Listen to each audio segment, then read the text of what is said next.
अस्सलाम वालेकुम नाजरीन, आप सबका खुशामदीद है हमारे चैनल शाहिद के स्पीक्स। नाजरीन, हम जिस मुआशरे में रहते हैं ये मुआशरा कई सालों में डेवलप होकर आज यहाँ पर पहुंचा है कि हम इसको एक मॉडर्न सेंचुरी और मॉडर्न दौर कहते हैं। इसमें मर्द और औरत, मेल्स और फीमेल्स, इनके हुकूक, राइट्स, ये तमाम चीजें तय किए गए कि कैसा एक मुआशरा हेल्दी रहेगा और कैसे ये खानदानी जो रिश्ते हैं, हमारे जो डिवोर्स और मैरिज के लॉज हैं, इसको कैसे हम रेगुलेट करेंगे। लेकिन लॉस में इनएफिशिएंसी और ये तमाम चीजें होने की वजह से कई बार देखा गया है कि यही लॉ जो हमारे प्रोटेक्शन के लिए बनाए गए थे, ये हमारे अगेंस्ट एक्ट करते हैं। ऐसे कई केसेस होने की वजह से काफी सारी ऑर्गेनाइजेशंस ने आवाज उठाई कि ये लॉज तब्दील होने चाहिए और इनमें सुधार आना चाहिए। ऐसे ही सिलसिले को लेके आज का हमारा ये शो रहेगा। इस पर हमारे साथ हमारे आज के मेहमान, स्पेशल गेस्ट जुड़े हुए हैं जो इस एक्टिविज्म में कई सारे वक्त से जुड़े हैं और आप एक काम कर रहे हैं कि बेहतर कानून बनाया जाए जिसमें दोनों मेल्स और फीमेल्स, मर्द औरतों, इनके लिए बेहतर सामाया मुकर्रर किया जाए। तो आज के हम हमारे जो एक्टिविस्ट हैं, जो हमारे मेहमान खुसूसी हैं, केडी जा, उनका इस्तकबाल करते हैं, एक बहुत ही वार्म वेलकम करते हैं। How are you KD? जी नमस्कार। बहुत बहुत धन्यवाद आपका कि आपने हमें यहाँ बुलाया और इस बहुत ही जो खास और महत्वपूर्ण मुद्दा है इस पे आपने बात करने के लिए सोचा, इसके लिए बहुत बहुत धन्यवाद आपका। केडी, ये जो काम है एक्टिविज्म का, जिसमें आप बेहतरी के लिए काम कर रहे हैं, कानून बेहतर बनाया जाए मर्दों के लिए, औरत के लिए, डिवोर्स को लेके और मैरिज लॉज, ये तमाम को, तो इसकी शुरुआत कैसे हुई, कुछ इसके बारे में हमें बताएं। देखिए, ऐसा जब हम लोग स्कूल कॉलेज में पढ़ते हैं तो हमें बचपन से ही सिखाया जाता है कि जो महिलाएं हैं, सती प्रथा होती थी, महिलाओं के साथ अत्याचार होता था। तो राजा राम मोहन राय ने आवाज उठाई तो सती प्रथा रुक गई। दहेज के लिए महिलाओं को मारा। हम लोग देखिए 90s के बाद पैदा हुए हैं, तो हमें स्कूलों में ऐसा पढ़ाया जाता था कि जो 90s से या उससे पहले महिलाएं थी उनके साथ बहुत ज्यादा अत्याचार हुआ था। हम लोग यही पढ़ पढ़ के बड़े हुए थे, हमें भी ऐसा ही लगता था कि सच में महिलाओं के साथ बहुत अत्याचार होता है, उनके साथ गलत होता है। लेकिन जी। जब हम थोड़े से और जब मेरी खुद की लाइफ में भी थोड़ी सी प्रॉब्लम आई और जब मैंने उस प्रॉब्लम पे देखा तो फिर मैं बहुत मतलब मुझे शौक लगा कि सारे कानून जो है वो सिर्फ महिलाओं के लिए है, चाहे वो महिला सही हो या गलत हो। देखिए, एक पुरुष भी गलत हो सकता है, एक महिला भी गलत हो सकती है, एक पुरुष भी प्रताड़ित हो सकता है, एक महिला भी प्रताड़ित हो सकती है। लेकिन जब एक महिला प्रताड़ित हो या ना हो उसको प्रताड़ित मान लिया जाता है, लेकिन अगर एक पुरुष प्रताड़ित है तो उसकी कहीं कोई सुनवाई नहीं है। जब मैंने इस चीज को रियलाइज किया कि जो कानून है ये पूरी तरह से पुरुषों के अगेंस्ट है और इसकी वजह से हजारों पुरुष सुसाइड कर रहे हैं, तो फिर मेरा जो मन था बहुत विचलित हो गया। और फिर मुझे लगा कि नहीं, कुछ करना चाहिए, ये बहुत गलत है। इसीलिए हमें जरूरत पड़ी कि इसके लिए हमें कुछ करना है। इसीलिए हमने national council for man affairs बनाया, NCM India council for man affairs, जो दिल्ली में है और पूरे भारत के पुरुषों की आवाज है। हम ऐसे उन पुरुषों की आवाज है जो सिर्फ अपने जेंडर की वजह से प्रताड़ित हो रहे हैं। जी केडी, आपने अपना एक बयानिया पेश किया और हमारे मुआशरे के तमाम लोग तो इस बात पे कंसेंसस या फिर एग्री तो नहीं करेंगे कि आपने जो प्रेजेंट किया है कि मर्द इसमें उनको जो है ना कोई सपोर्ट नहीं है लीगल सिस्टम के थ्रू। तो आपके आर्ग्यूमेंट को या आपके ओपिनियन को, इसको स्ट्रांगली कुछ सपोर्ट करने के लिए आपके पास क्या मवाद है, क्या मटेरियल है जिससे आप कहते हैं कि मर्दों के लिए कोई भी सपोर्ट नहीं है लीगल सिस्टम? कुछ लॉज गिनाइए कि कैसे मर्दों के लिए सपोर्ट नहीं है और महिलाओं के लिए इस कानून में ज्यादा सपोर्ट है। देखिए, मैं आपको पहली बात बताता हूँ कि जो संविधान में जो भी कानून बने हुए हैं, कहीं भी उन कानूनों में औरतों के प्रति भेदभाव नहीं है। जैसे अगर आपने किसी का मर्डर कर दिया तो उसमें कहीं नहीं लिखा है कि आपने अगर किसी महिला का मर्डर किया तो आपको सजा नहीं मिलेगी और पुरुष का मर्डर किया तो सजा मिलेगी। वो सेम सजा है चाहे आप पुरुष का मर्डर करते हैं या महिला का। तो कोई भी ऐसा एक कानून नहीं है हमारे संविधान में जो महिलाओं के प्रति भेदभाव करता है। लेकिन ऐसे कम से कम 50 कानून है जो पुरुषों के प्रति भेदभाव करते हैं। जैसे दहेज का कानून, सिर्फ महिला ही, प्रताड़ित महिला ही दहेज के कानून एक पुरुष के ऊपर कर सकती है। घरेलू हिंसा का कानून, सिर्फ एक महिला ही एक पुरुष के ऊपर घरेलू हिंसा का कानून मुकदमा कर सकती है। बलात्कार का कानून, सिर्फ एक महिला का ही बलात्कार हो सकता है, ऐसा हमारा कानून मानता है। छेड़खानी, सिर्फ एक महिला ही छेड़खानी का मुकदमा पुरुष पे कर सकती है, पुरुष नहीं कर सकता। जो वर्क प्लेस हैरेसमेंट है वो भी मोस्टली महिलाओं के फेवर में है। जो तलाक के कानून है, ऐसे तो वो जेंडर न्यूट्रल है, लेकिन जो उनका प्रैक्टिकल अप्रोच है वो महिलाओं के पक्ष में है। जो कस्टडी का कानून है वो भी महिलाओं के फेवर में है। यहाँ तक कि जो गुजारा भत्ता और एलिमनी का कानून है वो भी पूरी तरह महिलाओं के फेवर में है। तो मेरा यही कहना है कि ऐसा कोई सिंगल कानून नहीं है जो महिलाओं के प्रति भेदभाव करता है, लेकिन लगभग 50 कानून ऐसे हैं जो पुरुषों के प्रति भेदभाव करते हैं। पहली चीज ये। दूसरी चीज, अगर आप एनसीआरबी का डाटा उठाएंगे जो कि एक सरकारी एजेंसी है, तो 2022 का डाटा है जिसमें 1,22,000 पुरुषों ने सुसाइड किया है एज कम्पेयर टू 40,000 महिलाओं के। मतलब जो पुरुषों का सुसाइड का रेशियो, आत्महत्या का दर है, वो महिलाओं से 3 गुना ज्यादा है। अगर घर में लड़ाई होती है, अगर पत्नी ने पति को मारा है, तब भी पति को जलालत किया जाता है कि भाई तू कैसा इंसान है, अपनी बीवी से पिट गया। और अगर पति ने पत्नी पे हाथ उठा दिया तब भी उसको लोग जलील करते हैं कि तू कैसा इंसान है, एक औरत पे हाथ उठाता है। तो मर्द जो है एक चक्की के दोनों तरफ से पिसता है वो। आपने जो गिनाया कि इसमें मर्दों के साथ जो है काफी नाइंसाफियां हुई, उसके साथ ये बात भी मतलब लोगों को जहन में रखनी चाहिए कि जितने भी कानून औरतों के लिए भी बनाए गए हैं, उन सब के एग्जिस्ट होते हुए भी आज भी महिलाओं को जो है पूरी तरीके से इंसाफ नहीं मिला। उनके बावजूद भी जितने भी वायलेंस है, डोमेस्टिक वायलेंस ले लें आप हाउस होल्ड में, और ये तमाम चीजें हैं, ये सब वो झेलते भी हैं और उन्हें भी मुकम्मल तरीके से इंसाफ नहीं मिलता। गो के दरवाजा वहां पर खुला है, उसके बावजूद भी चंद वीकनेसेस होने की वजह से ये एक सूरत हाल हमें मिलती है कि दोनों जेंडर, चाहे वो मर्द हो या औरतें, दोनों जो है इससे बहुत मुतासिर हैं। औरतों के लिए अगर रास्ता खुला भी है, उसके बावजूद भी मुकम्मल तरीके से इंसाफ नहीं मिल रहा है। और जो मासूम किस्म के लोग होते हैं, जो काफी इनोसेंट आप कह लें, वो तो पिसके ही रह जाते हैं। और वो जो बहुत ही चालू किस्म के होते हैं, वो इस लॉस के अंदर से कुछ ना कुछ डेफिशिएंसी, जैसे आपने वुमेन डाउरी एक्ट, डाउरी के बारे में बताया, तो ये आम महिला मतलब जो एकदम इनोसेंट होती है, जो बहुत शरीफ होती है, वो तो इस्तेमाल नहीं करते। लेकिन जिन्हें इंतकाम लेना होता है या फिर कुछ अनबन हो जाती है और उसमें रिवेंज का जो मोड आ जाता है, उसमें उसको इस्तेमाल करके उस लॉ को बहुत ही मिसयूज किया जाता है। और ये खुद हमारी पुलिस और अदर डिपार्टमेंट भी इस बात को तस्लीम करते हैं कि औरतों ने विमेन्स डाउरी का जो कानून था उसको बहुत ही ज्यादा मिसयूज किया। कि आपने भी जो बातें रखी सामने, तो आपका जो अभी तक की जर्नी रही, इस जर्नी को आप चंद शब्दों में थोड़े से वक्त में बताइए कि क्या जर्नी रही, और आप तक जो केसेस आपके सामने आए, तो उनमें से कुछ एक दो यूनिक और बहुत ही हाई प्रोफाइल केसेस सामने रखे, ताकि लोग आपकी बात जो आप पॉइंट मेक करना चाहते हैं उसको बेहतरी से समझें। जी देखिए, मैं पहले बात आपको बता दूं कि अभी भी जो पुरुष है ना, हमारे साथ बहुत कम पुरुष जुड़े हैं। जितने ज्यादा पुरुष बता देता हूँ उसका सिर्फ 10% लोग जो है हमारे साथ पहुंच पाते हैं, क्योंकि हम दिल्ली में हैं, हमारे दूसरे शहरों में अभी सेंटर नहीं खुल पाए हैं, हमारे पास इतने रिसोर्सेस नहीं है। तो अभी भी जो पुरुष है उसका 5 या 10% ही पीड़ित पुरुष है जो हम तक पहुंच पाते हैं, जिनकी हम मदद कर पाते हैं। 90% पुरुषों को अभी तक पता नहीं है कि उनके लिए कोई ऐसी संस्था है जो उनकी बात सुन सकती है। और लगभग मेरे को 10 साल हो गए मुझे as a individual, as active करते हुए इस फील्ड में, और अराउंड 5 ईयर से NCA media council for man affairs काम कर रही है। और इन 5 सालों में लगभग हमने हजारों पुरुषों की मदद की होगी। हम यहाँ regular physical counselling session start करते हैं उनके लिए, हम उनके साथ कोर्ट जाते हैं, उनके साथ थाने जाते हैं, उनके लिए आवाज उठाते हैं। हर साल हमने कई बार जंतर मंतर पे प्रदर्शन किया है, सरकार को हमने ज्ञापन दिया है, कोर्ट में भी हमने कुछ पिटिशंस लगाई है, मंत्रियों से मिले हैं, पार्लियामेंट एमपी से मिले हैं कि भाई इन कानूनों में बदलाव कीजिए। हमारा महिलाओं से देखिए कोई हमारे अंदर नफरत है ना, हम उसका विरोध करते हैं। हर घर में महिलाएं हैं, हमारे घर में भी महिलाएं हैं। तो पुरुष और महिला के बीच में ये जो व्यवस्था डाली जा रही है, ये किसी के भी हक में नहीं है। अगर आप इस तरह से पुरुष महिलाओं से नफरत करेंगे, महिला पुरुष से करेगी, तो कोई ना घर चल पाएगा ना समाज चल पाएगा। तो बेशक। सवाल यहाँ महिलाओं सवाल यहाँ वो है कि जो महिलावादी कानून है जिसका मिसयूज हो रहा है, जो कुछ लोग उसका मिसयूज कर रहे हैं, उस मिसयूज के खिलाफ हमारी आवाज है कि सिर्फ एक महिला होने की वजह से उसे सच मान लिया जाए और एक पुरुष होने की वजह से आप उसे गुनहगार बता दें, ये गलत है। जहां महिला गलत है उसे महिला को सजा दीजिए, जहां पुरुष गलत है उसे पुरुष को सजा दीजिए। हमारा बस ये कहना है कि इंसाफ होना चाहिए। सिर्फ वो महिला है इसीलिए उसकी बात सच मान के पुरुष को सजा देना ये गलत है। बाकी जहां महिलाओं के साथ गलत हो रही है, हम पूरी तरह से सहमत है कि उन्हें इंसाफ मिलना चाहिए। तो उसमें हमें कोई ऐसा नहीं है कि हम हर महिलाओं के खिलाफ है। दूसरी बात, अगर आप केसेस की बात करेंगे तो बहुत सारे केस हैं। अभी 2 साल पहले मैं आपको सोनीपत का एक वाक्य बताता हूँ, जहाँ एक इकलौता लड़का था और जो उनकी आपस में नहीं बनती थी, मनमुटाव होते थे उसकी पत्नी से, और जो पत्नी और उसके ससुराल वाले थे वो उनके घर आते थे बातचीत के लिए, दरवाजा बंद करके उनको पीटा जाता था घर के अंदर, माँ को, बाप को और बेटे को। और शर्म के मारे वो लोग अपने पड़ोसियों को नहीं बता पाते थे। मतलब आप सोचिए कि आपके ही घर में आपके ससुराल वाले आके और आपको ही पीट के चले जाते हैं। लेकिन जब बार बार ऐसा हुआ तो एक दिन ज्यादा पिटाई हो गई और पास पड़ोस में सबको पता चल गया। बात पुलिस में गई, लेकिन पुलिस ने इनकी बात नहीं सुनी और तीनों परिवार के तीनों, माँ बाप और बेटे ने जहर खा के आत्महत्या कर ली थी। उस मामले में पुलिस एक एफआईआर तक दर्ज करने को तैयार नहीं थी। एफआईआर दर्ज हो गया तो लड़की को अरेस्ट नहीं कर रही थी। फिर हमारी टीम गई, हमने वहां धरना दिया, प्रदर्शन किया, अपनी आवाज उठाई, और अंत में जाके वो लड़की और उसका परिवार अरेस्ट हुआ। 1.5 साल से वो लोग जेल के अंदर है। तो इसी तरह के बहुत सारे केसेस हैं। अभी मैं आपको बताऊंगा, एक यहाँ दिल्ली का केस था, मुस्लिम फैमिली थी। जिस तरह से हिंदुओं में कास्ट होता है मुझे ज्यादा नहीं पता मुस्लिम के बारे में, लेकिन शायद मुस्लिम में भी ठाकुर और चौधरी इस तरह से होते हैं। तो उन दोनों की शादी फिक्स हुई और कुछ जो शादी हुई थी तो एक सूट के पीछे थोड़ा सा बहस हो गई लड़की के पिता में और लड़के के पिता में। इसी तरह शादी हो गई। शादी के बाद लड़के के पिता ने अपना घर बेच दिया कि वो कहीं फैक्ट्री लेना चाहते थे। लड़की के पिता ने कहा भाई तुम्हारे बाप बेटे के पास है क्या घर के अलावा? मैंने तो घर देख के शादी की, तो तुम घर नहीं बेचोगे, और घर बेचोगे तो 50 लाख रुपया हमें दोगे। लड़के के बाप ने कहा मेरे 4 बेटे हैं, मैंने 80 लाख का घर बेचा है, अगर मैं दूंगा भी तो 20 लाख रुपए दूंगा।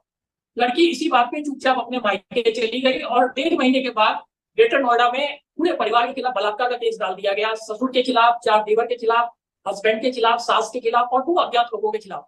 3 लोगों ने मेरे साथ, सास ने मेरे पैर पकड़े थे, पति ने मेरा पैर हाथ पकड़ा था, और मेरे ससुर और देवरों ने एक एक करके मेरे साथ बलात्कार किया 3 महीने बाद। अगर बलात्कार की कोई घटना आज होगी तो आप कल नहीं तो परसों जाके थाने में FIR कराएंगे। 3 महीने का कोई इंतजार नहीं करता। और उसके बाद ये कहा गया इन्होंने 10-10 हजार रुपए लेके 2 अज्ञात लोगों को बुलाया, उनसे पैसे लेके उनसे भी मेरा बलात्कार कराया गया। पुलिस आती है और पुलिस घर में ससुर और 3 बेटे मिलते हैं, चारों को उठा के लेके चली जाती है। एक रिश्तेदार जाता है वहां कि आप इनको क्यों लाए हैं, पुलिस वाला कहता है इसमें 2 अज्ञात हैं, हो सकता है एक अज्ञात आप हो, मैं लड़की को बुला के आपकी शिनाख्त करवा लेता हूँ। वो रिश्तेदार डर के मारे वहां से भाग जाता है।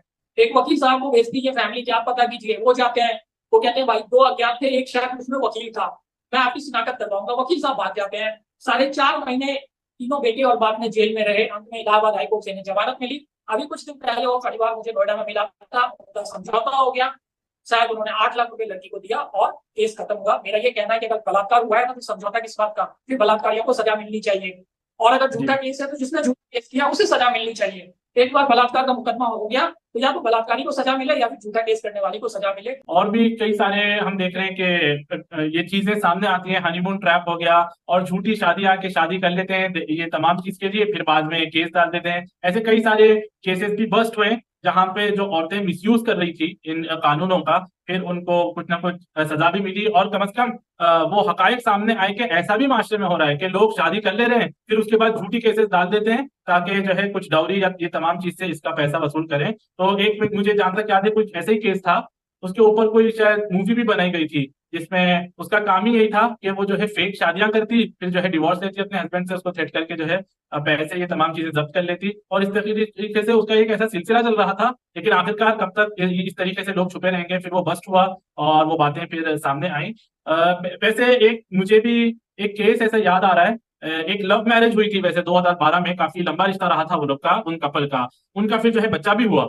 और फिर वो जब बच्चा हुआ वो मतलब दे बोथ वर पेरेंट्स, तो जो हस्बैंड थे उन्होंने फाइंड आउट किया कि उनकी जो वाइफ थी वो वर्क करने जाती थी, तो वर्क प्लेस पे जो है उनका अफेयर निकल आया। लेकिन कोर्ट ने यह आदेश दिया था कि संडेज को जो है बाप जाके मिल सकता था, तो उन्होंने संडे भी मतलब जो मदर की साइड जो फैमिली थी उन्होंने संडे भी जो है बाप को मिलने से मना किया और कुछ ना कुछ बहाने बनाते। आखिरकार वो तंग आके बच्चे के स्कूल चले गए वहां पे मिलने के लिए कि बच्चे को मिलूं वहां पे जाके। और वो बच्चा जो है रोते रोते बाप से गले लगा और कहने लगा कि आपके साथ मुझे घूमने जाना है, मतलब इतना मिस कर रहा था। वो लेके गए घूमने, उतनी देर में जो है जो उसकी बेटे की माँ थी उन लोग ने केस डाल दिया उनके साइड ने कि इन्होंने अगवा कर लिया।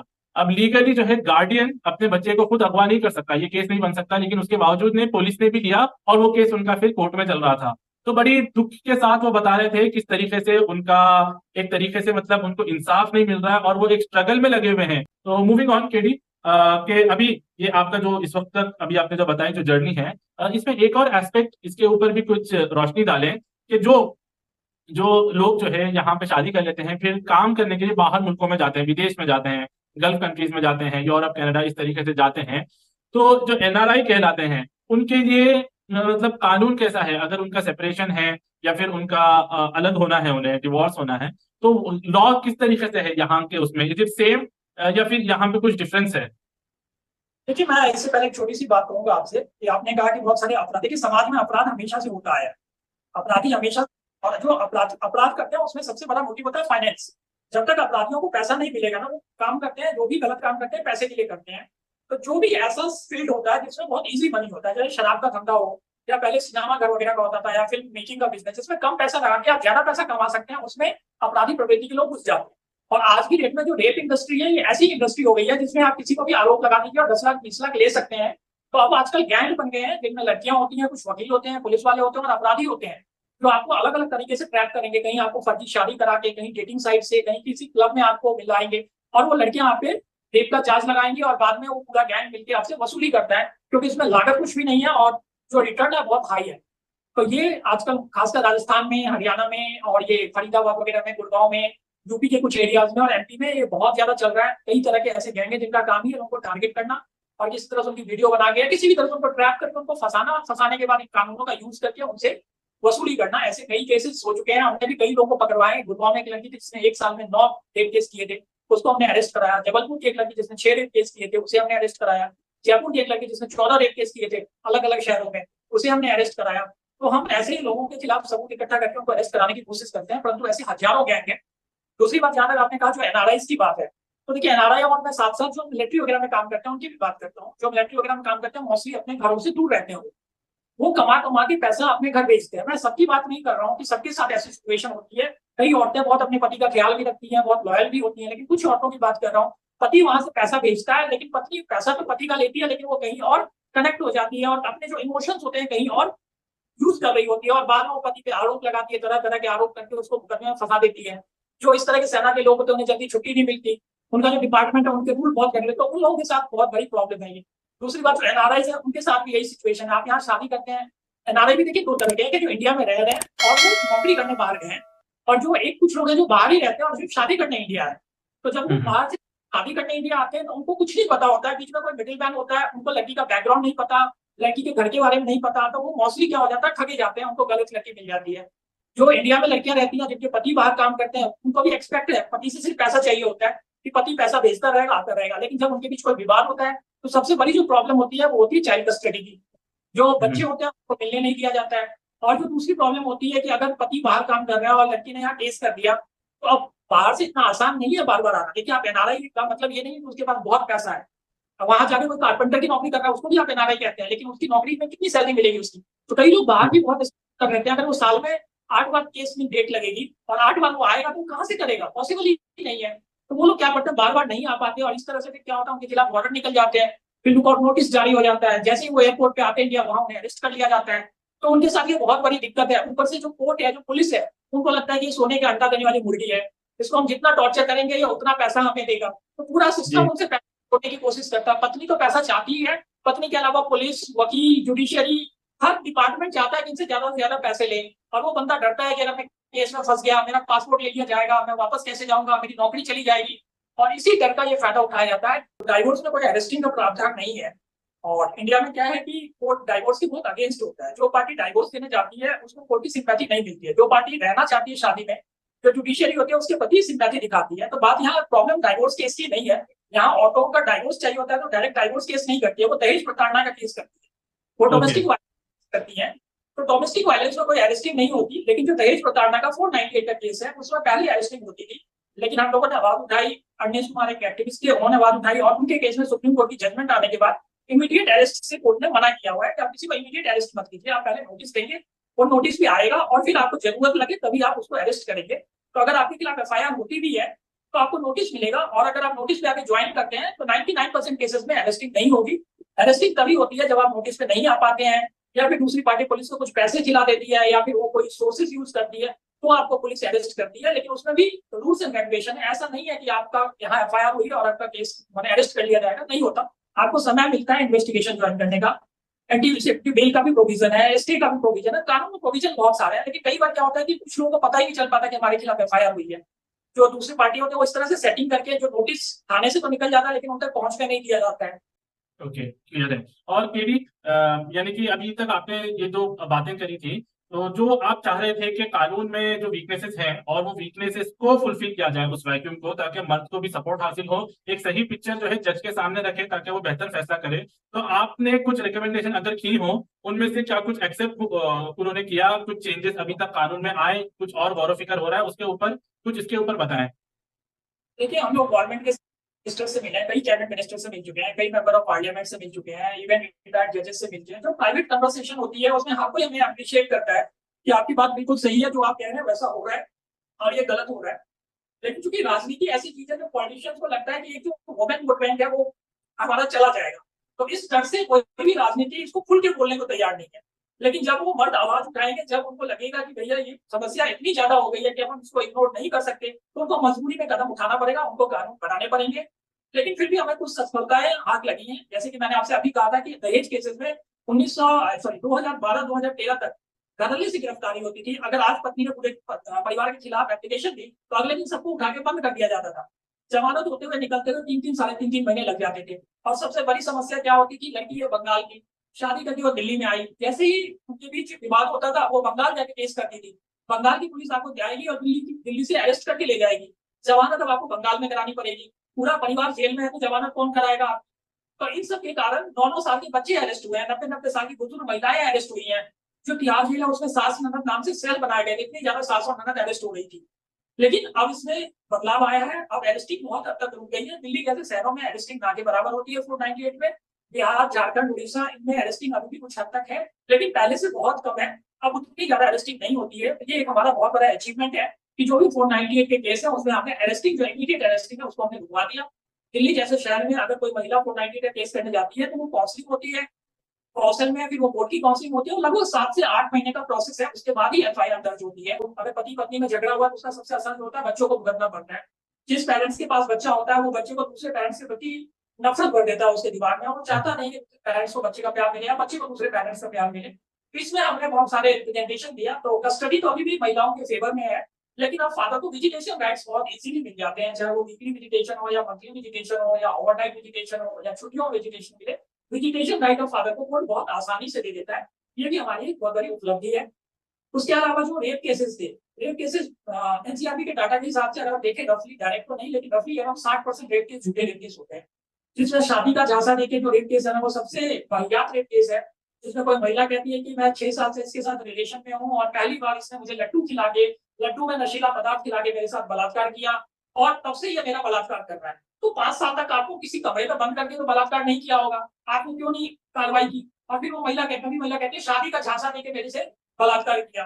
फिर वो शादी हो जाती है तो नहीं कोई महिला अपने बलात्कारी से कैसे शादी कर सकती है? तो ये सारे कानून ऐसे हैं कि सिर्फ इंडिया में मिलेंगे। ये शादी का झांसा देकर रेप, लड्डू खिला के रेप, कोल्ड ड्रिंक खिला के रेप, ये सब कहीं और सुनने को नहीं मिलेगा आपका। जो डोमेस्टिक वायलेंस का कानून है वो हमने वेस्टर्न कंट्री से अडॉप्ट किया, लेकिन वेस्टर्न कंट्री का जो डोमेस्टिक वायलेंस का कानून है वो जेंडर न्यूट्रल है।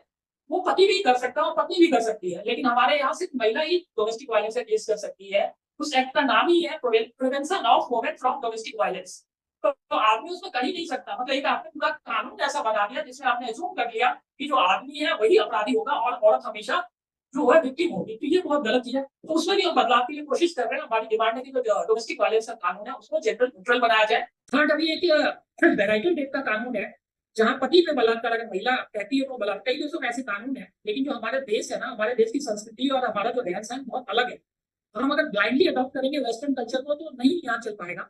तो ये दिल्ली हाईकोर्ट में डाली गई थी पिटीशन, जिसका हम लोगों ने विरोध किया था। हमारी जो सहयोगी एक एनजीओ है उसमें पार्टी बनी थी। दिल्ली हाईकोर्ट के दोनों जजों ने अलग अलग फैसले दिए और किसी निर्णय में नहीं पहुंच पाए। अभी सुप्रीम कोर्ट में यह मामला लंबित है, शायद कल इसकी सुनवाई होगी, तो उसका भी हम विरोध करते हैं। हमारा ये कहना है कि अगर मैरिटल रेप का कानून पहली बात तो इसके पक्ष में नहीं है, क्योंकि जब शादी होती है तो शादी अपने आप में एक कंसेंट है। जब आप शादी करते हैं चाहे मुस्लिम धर्म में या हिंदू धर्म में, तो आप प्रॉमिस देते हैं, वो कंसेंट है कि आप दूसरे इंसान को सेक्सुअल फेवर या सेक्सुअल रिलेशन बनाने का कंसेंट दे रहे हैं। तो एब्सोल्यूट कंसेंट। पर जब आपने कंसेंट ले लिया, हर सुबह शाम हर बार आप कंसेंट नहीं लेते। आप कहीं नौकरी करने जाते हैं तो एक बार आपको ज्वाइनिंग लेटर दिया जाता है, रोज आपको ज्वाइनिंग लेटर नहीं मिलता है। एक बार ज्वाइनिंग लेटर मिल गया कि आप इस ऑफिस में आएंगे और ये काम करेंगे, तो जब तक आपने डिजाइन नहीं किया तब तक वो वैलिड है। तो सेम में शादी एक बार हो गई तो जब तक डाइवोर्स नहीं होता तब तक वो दोनों पार्टनर हकदार है एक दूसरे संबंध बनाने के लिए। अगर एक पार्टनर की मर्जी है और दूसरे की नहीं है तो अभी भी डोमेस्टिक वायलेंस में महिला अपने पति को रोक सकती है संबंध बनाने से। बिल्कुल। और जो इस वक्त एक दौर है, मॉडर्न दौर है, एक शुरुआत में स्ट्रगल हुई थी पिछली सेंचुरी के औरतों के साथ बहुत सारा अन्याय हुआ, उनके साथ जो है बहुत सारी नाइंसाफियां हुई जो वाकई में जेन्युइन केसेस थे। क्योंकि एक जवाल का दौर था, एक जो है कोलोनियलिज्म का दौर था, हम जो है महकूम बना लिए गए थे, तो उसमें काफी हमारा माइंडसेट और ये तमाम चीजें चेंज हुई। उसमें जाहिर सी बात है मर्द औरत दोनों के साथ जो है नाइंसाफियां हुई, लेकिन औरतों में फिर मूवमेंट्स खड़ी हुई जिन्होंने औरतों के राइट्स को क्लेम करना शुरू किया, और वो भी अच्छाई की बुनियाद पे।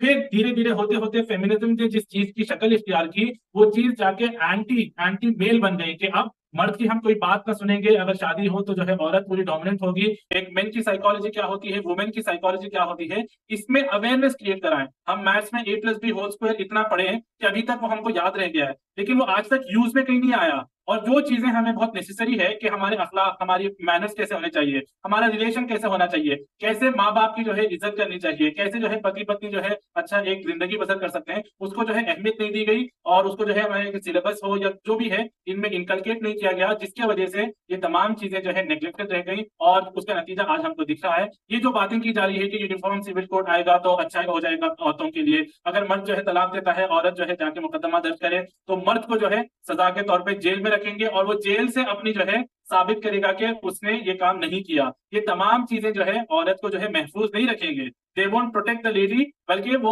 और जो है उसको मुश्किलात में डालेंगी। हमें इस वक्त ये चीजें जो है बहुत ही सेंसिटिविटी के साथ और बहुत ही डिटर्मिनेशन के साथ ये बात लोगों के सामने रखना चाहिए कि दोनों पक्षों को इंसाफ मिले, दोनों को जो है समाज में जो है एक इज्जत की जिंदगी बसर करने का मौका मिले। दोस्तों, ये पॉडकास्ट करने का मकसद ये था कि एक जो कोशिश हो रही है बेटरमेंट की, उसको हमारे सामने हाईलाइट किया जाए। इसका ये मतलब नहीं था कि औरतों को जो मिसयूज हुआ है उन्होंने कानून को लेके उसको उसकी नेगेटिविटी सिर्फ हम बयान करें, बल्कि उससे जो एक्सपीरियंस लोगों को हुआ है, उससे जो लर्निंग्स मिली है, उसकी बेहतरी की तरफ जाएं। बेशक दोनों मर्दों के साथ औरतों के साथ अलग अलग केसेस में अलग अलग उनके साथ इंडिफरेंसेस हुई है, उनको इनजस्टिस हुआ है, तो इसको ये मतलब ना लें कि औरतों के जो राइट्स है उनको नलीफाई करने की बात की गई है या मर्दों के राइट्स को मजीद एनहांस करके मेल डोमिनेशन और मेल शोविज्म को बढ़ावा देने की बात की गई है। बल्कि हम चाहते हैं कि बेहतरी आए और दोनों को जो है इंसाफ मिले।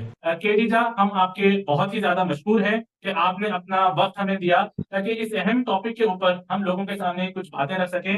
नाजरीन, आपके सामने ये जो बात रखी गई, इसके ऊपर आपके क्या विचार थे, आपकी क्या सजेशंस हैं, आपकी क्या राय और ओपिनियन हमारे साथ जरूर हमारे कमेंट बॉक्स में शेयर करें। अगर आपको ये वीडियो पसंद आई तो इसे सब्सक्राइब, लाइक, शेयर और कमेंट जरूर करें। इंशाल्लाह हम फिर हाजिर होंगे अगले उन्वान के साथ। तब तक के लिए हमें इजाजत दें। अस्सलाम वालेकुम व रहमतुल्लाहि व बरकातुहू।